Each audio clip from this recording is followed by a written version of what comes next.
ध्यान से सुनिए, हम लोग का जो क्वेश्चन है 20 नंबर, उसमें देखिए कितना आसान क्वेश्चन है। इसमें एक लाइन में आपको बस बात को समझ जाना है, करना कुछ नहीं है। नॉर्मल क्वेश्चन है जो हम लोग दैनिक जीवन में यूज करते हैं, व्यवहारिक प्रश्न। सीधा सीधा बोला है कि एक स्कूल के पुस्तक के दुकान में 10 दर्जन केमिस्ट्री है, 8 दर्जन फिजिक्स है तथा 10 दर्जन जो है सिविक्स है।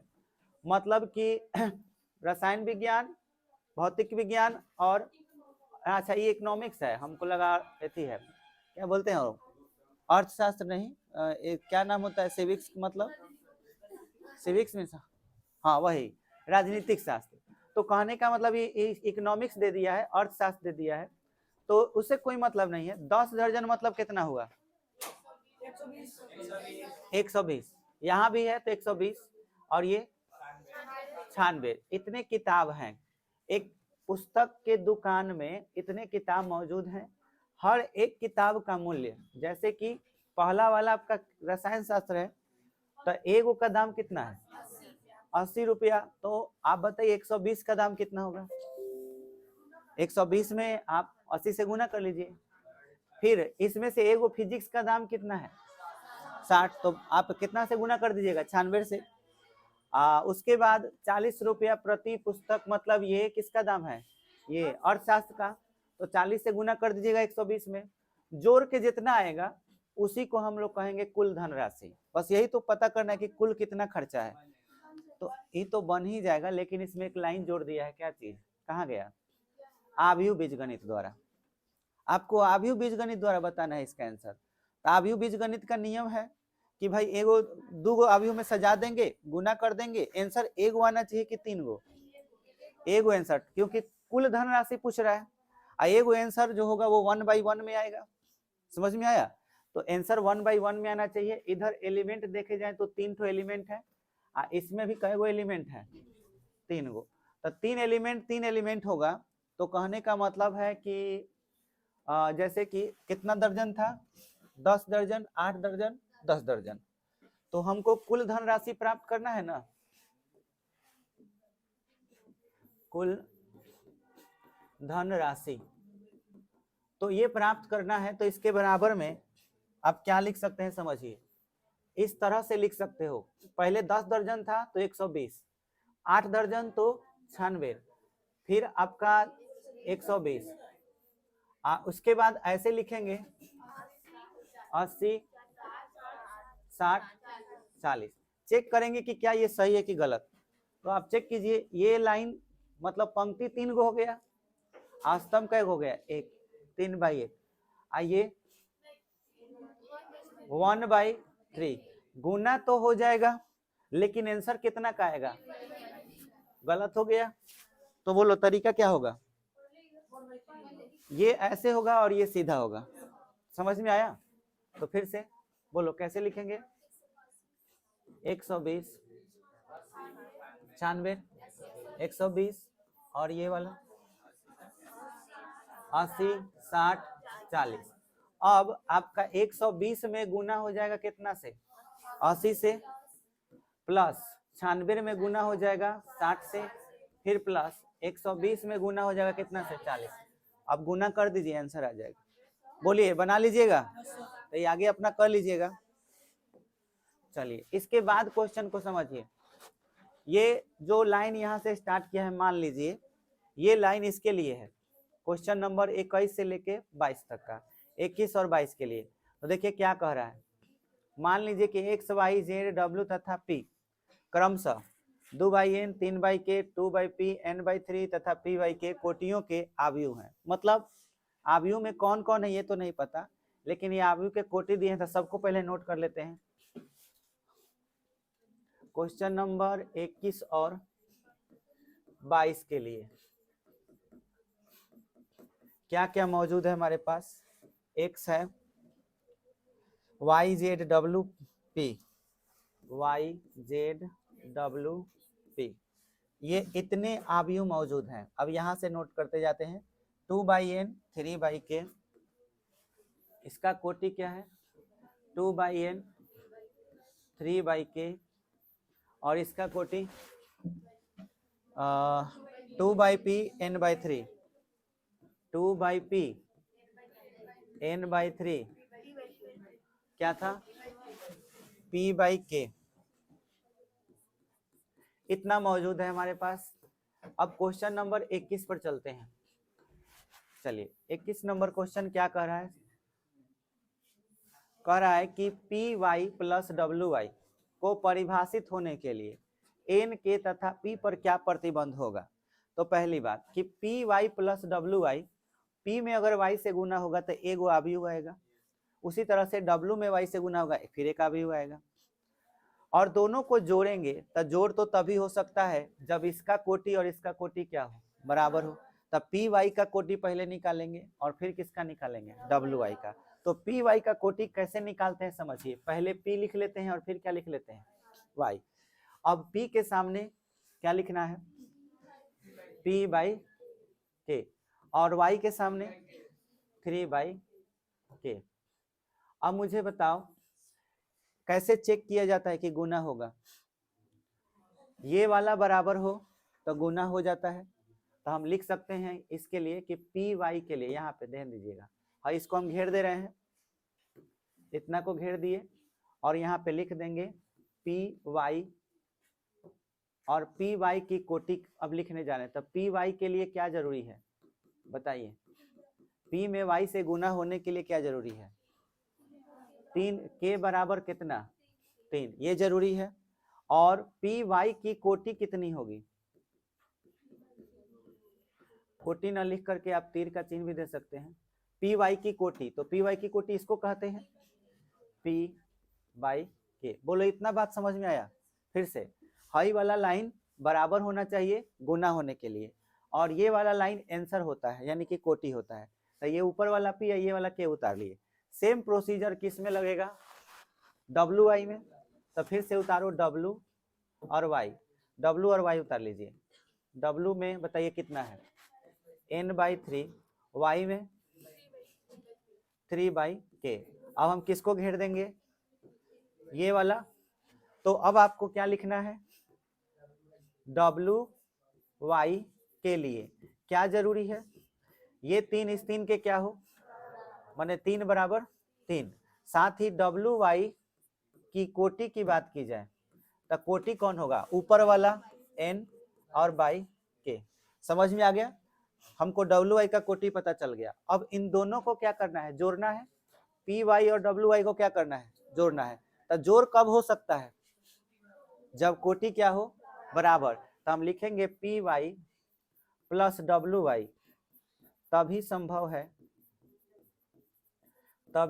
है जब क्या हो, कोटि बराबर हो। अब बताओ कौन कोटि है इसका, पी वाई का, p/k। तो हम यहाँ पर p/k लिख सकते हैं और बराबर, फिर क्या लिखेंगे n/k। n/k बोलो कौन कौन कट जाएगा, k कट गया तो क्या आया, p बराबर n। तो अब हम चेक करेंगे हमारा कौन सा ऑप्शन सही है। p बराबर n कहाँ है, ऑप्शन नंबर ए में p बराबर n है और कहीं नहीं है, तो आंसर क्या हो जाएगा, ए। बोलो समझ में आ गया, तो इसलिए यही हमारा आंसर हो गया ऑप्शन नंबर ए। अब 22 नंबर का बात करेंगे, आंसर जो हो जाएगा वो ऑप्शन नंबर ए हो जाएगा। 22 नंबर क्वेश्चन फिर देखो क्या लिखा है, n बराबर p दे दिया है, मतलब यहाँ n बराबर क्या है, p दे दिया है। साथ में बोल रहा है कि 7x - 5z की कोटि क्या होगी, जोड़ हो या घटाओ, कोटि क्या होता है, बराबर। अब बताओ 7 से x में गुना करोगे तो क्या कोटि चेंज हो जाएगा x का, नहीं। और चाहे 5 से गुना होगा तो कोटि चेंज नहीं होगा। तो इसका मतलब हुआ कि 7x - 5z होने के लिए जरूरी है कि x की कोटि और z की कोटि क्या हो, बराबर हो। तो हम यहाँ पे लिख सकते हैं 7x - 5z के लिए क्या जरूरी है ना, x की कोटि बराबर क्या हो, z की कोटि। चेक करेंगे कि ये कोटि कितनी दी हुई है, x की कोटि कितनी है 2/n। तो यहाँ क्या लिख लेंगे 2/n बराबर जेड की कोटि क्या है 2/p दिया हुआ है। अब ठीक से देखा जाए तो 2 क्या हो जाएगा, कट जाएगा, और n बराबर ऑटोमेटिक क्या आ जाएगा p, ये अपने आप आ जाएगा। अब देखते हैं कि ऑप्शन क्या दिया हुआ है। कह रहा है कि इस 7x - 5z की कोटि क्या होगी। तो अब आप हमको ये बताइए, x का कोटि z के कोटि के बराबर होगा, ये तो बात तय है। और x का कोटि आपका क्या है 2/n है, और z का कोटि क्या है 2/p है। तो आंसर या तो 2/n हो सकता है या क्या हो सकता है 2/p। तो 2/n या 2/p खोजिए, कहीं पे है कि नहीं, 2/n मौजूद है, तो आंसर क्या हो जाएगा बी। ऑप्शन नंबर बी आपका आंसर हो जाएगा। बोलिए समझ में आ गया। अब आगे भी थोड़ा समझ लेते हैं क्योंकि भारी नहीं है। आगे क्या लिखा हुआ है, आव्यूहों का परिवर्त, बहुत आसान, अब तक का सबसे आसान चीज पढ़ने जा रहे हो, आव्यूहों का परिवर्त। इंग्लिश बोलते हैं इसको, इंग्लिश में transpose, transpose of A matrix.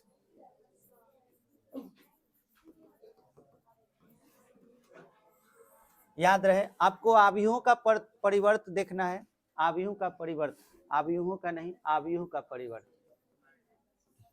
ठीक है, ध्यान दीजिएगा। इसका मतलब क्या है, पहली बात कि जब आपको परिवर्त बोलना हो या इंग्लिश में ट्रांसपोज बोलना हो तो इसका संकेत क्या यूज करेंगे, समझिए। संकेत है कि आव्यूह का संकेत होगा, आव्यूह का संकेत होगा ए, है ना, या बी या सी, ये सब क्या है आव्यूह के संकेत है। लेकिन अगर आपको परिवर्त का संकेत लिखना हो, परिवर्त का, तो इसका संकेत होगा ए पर एगो डैश, समझ में आया, या बी पर डैश, या सी पर डैश, या जो कोष्ठ होता है उस पर डैश। मतलब खाली कोष्ठ पर भी डैश दे देंगे ना तो भी इसका मतलब क्या है परिवर्त। अथवा और भी सिंबल है, अथवा ए के माथा पर टी लिख देंगे, छोटा सा टी, टी फॉर क्या होगा ट्रांसपोज, तो भी चलेगा। या आप लिख सकते हैं बी के माथा पर टी यानी बी, बी ट्रांसपोज, या आप सी ट्रांसपोज बोल सकते हैं, या ब्रैकेट के ऊपर भी क्या लिख सकते हैं टी, है ना, मैट्रिक्स ट्रांसपोज। बोलिए क्लियर हो गया, ये संकेत बुझाया। अब आंसर क्या होगा समझो, परिवर्त का मतलब क्या होगा, परिवर्त का अर्थ, इसका मतलब होगा सभी पंक्ति, सभी पंक्ति को स्तंभ में बदल देना। परिवर्त का मतलब क्या होगा, सभी पंक्ति को स्तंभ में बदल देना। जैसे मान के चलो ए बराबर, उदाहरण ले रहे हैं, ए बराबर है 1 2 3 4 5 6, ये एक आव्यूह हो गया। हमने आपसे कहा कि इसका ए डैश निकाल के बताओ, मतलब ट्रांसपोज निकाल के बताओ। तो बोलो पंक्ति में कौन कौन है, 1 2 3 और 4 5 6। हमको करना क्या है, इसे उल्टा कर देना है, ये इस लाइन में है इसको ऐसे लिख देना है, ये ऐसे है तो इसको ऐसे, और ब्रैकेट से घेर देना है, आंसर हो गया बस। बोलो आ जाएगा। अच्छा और भी एग्जांपल देख लो, मान के चलो बी बराबर है 1 2 3, तो बोलो बी डैश बराबर क्या होगा, ऐसे 1 2 3 करने आ जाएगा। अच्छा सी बराबर मान के चलो 4 6 2 8 है, तो बोलो सी डैश बराबर क्या होगा, 4 6 ऐसे 2 8 ऐसे, बोलो करने आ जाएगा। अच्छा अब आप एक और चीज देखिए, यहाँ पर आव्यूहों के परिवर्त के गुणधर्म देखिए, पढ़िए क्या लिखा हुआ है, ए ट्रांसपोज का होल ट्रांसपोज क्या आ गया है ए, और होना भी चाहिए।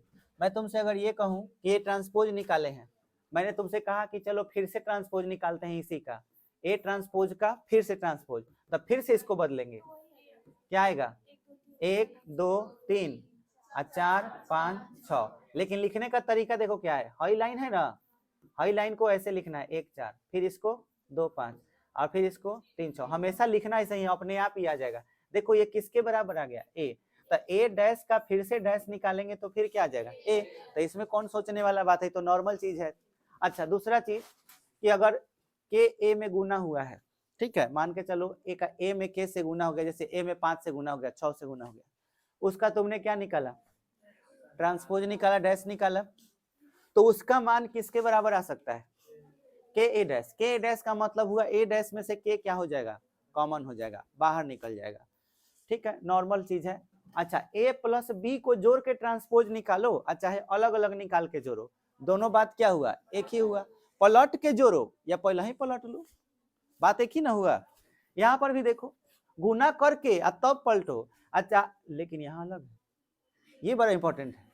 यहाँ देखो अलग, ए बी का होल ट्रांसपोज किसके बराबर है, बी ट्रांसपोज, मतलब ए बी का क्रम क्या हो जाएगा, चेंज हो जाएगा। तो तुम्हें ये 4 गो मुख्य बात में से 2 गो मुख्य बात, 2 गो का खाली गुना वाला याद रखना, ए बी का होल ट्रांसपोज हो तो वो क्या हो जाएगा, उल्टा हो जाएगा। मतलब आपको याद रखना है मेन सबसे चीज कि ए ट्रांसपोज या ए बी का होल ट्रांसपोज हो तो हम बी ट्रांसपोज पहले लिखेंगे, ए ट्रांसपोज बाद में, ये फॉर्मूला यूज होगा। क्लियर हुआ। अच्छा इसमें एक और चीज आपको समझना है, देखिए क्या लिखा हुआ है, सममित तथा विषम सममित, symmetric and askew matrix, symmetric askew symmetric, इसका मतलब क्या है, सममित तथा विषम सममित का मतलब, देखो इसका मतलब समझो।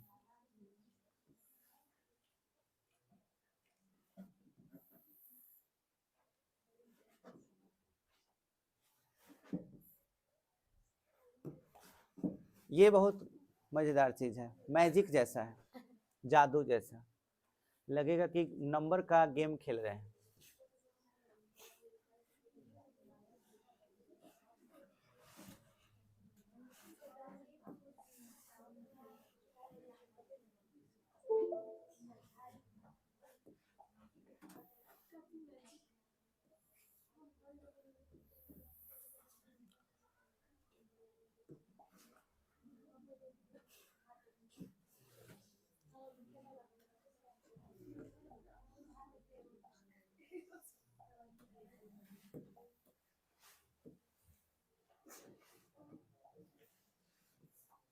देखो सममित तथा विषम सममित आव्यूह समझना है, अपने मन से एक हम आव्यूह लेते हैं, वो भी कैसा, तो वर्ग आव्यूह, ठीक है, कोई भी लेना है तो कैसा लेना है, वर्ग आव्यूह। एक बड़ा सा लेते हैं वर्ग आव्यूह, जैसे मान लो ए बराबर हम लेते हैं अपने से हिसाब से, तुम ही लोग बोलो कोई भी नंबर, 4 5 6 4 2 8 1 3 5 ऐसे ले लिए, ले लिए। अब बोलो ट्रांसपोज क्या होगा, ए डैश, ये लाइन नीचे 4 5 6, फिर ये 4 2 8 1 3 5 हो गया।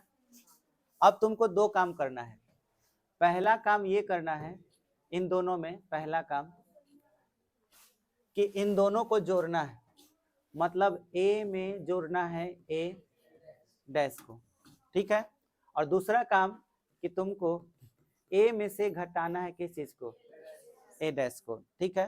तो चलो जोड़ के देखते हैं क्या होता है। जोड़ने का मतलब भाई कोना जुड़ जाएगा, तो बोलते जाओ कितना लिखाएगा, 8, कहाँ पर, नीचे, यहाँ, यहाँ 7, यहाँ 9, 4 11 7 11 10, ये प्राप्त हुआ। हमको दूसरा काम क्या करना है, घटाने वाला, ए माइनस ए डैश, घटाने का काम करना है। चलो घटा लेते हैं, 0 आए कहा, यहाँ 1 5 माइनस 1 0 5 माइनस 5 माइनस 5 0। अब एक जादू देखो, जादू देखना है ना, देखो जादू दिखाते हैं। हमारा जो वैल्यू आया है a minus A plus A dash आया है ना, अगर इसका हम फिर से ट्रांसपोज निकालें, मतलब इसको पलटें, राइट, तो पलट के देखते हैं क्या आता है। ये तुम्हारे सामने है, होल्ड डैश किए है ना, तो बोलो पलट करके क्या आएगा। हाई लाइन इस लाइन में आएगा 8 9 7 9 4 11 7 11। जादू दिखाई दिया, देखो क्या दिख रहा है, पलटे तो फिर वही आ गया, दिखा। इसको तुम पलट भी दिए तो वही ज्यों का त्यों रह गया, कहूंगा पलटो सेम आ जाएगा।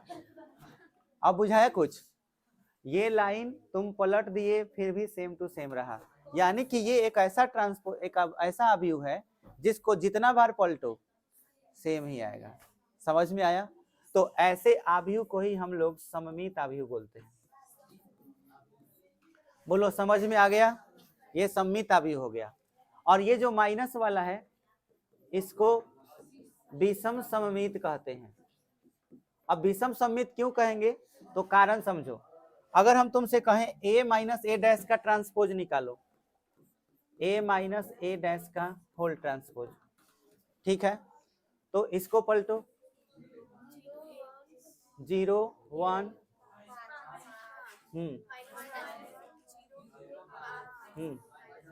-5 0। अब इसमें माइनस कॉमन ले लो, माइनस कॉमन ले लिए मतलब बाहर, तो माइनस कॉमन लेने का मतलब सबका चिन्ह बदल देना।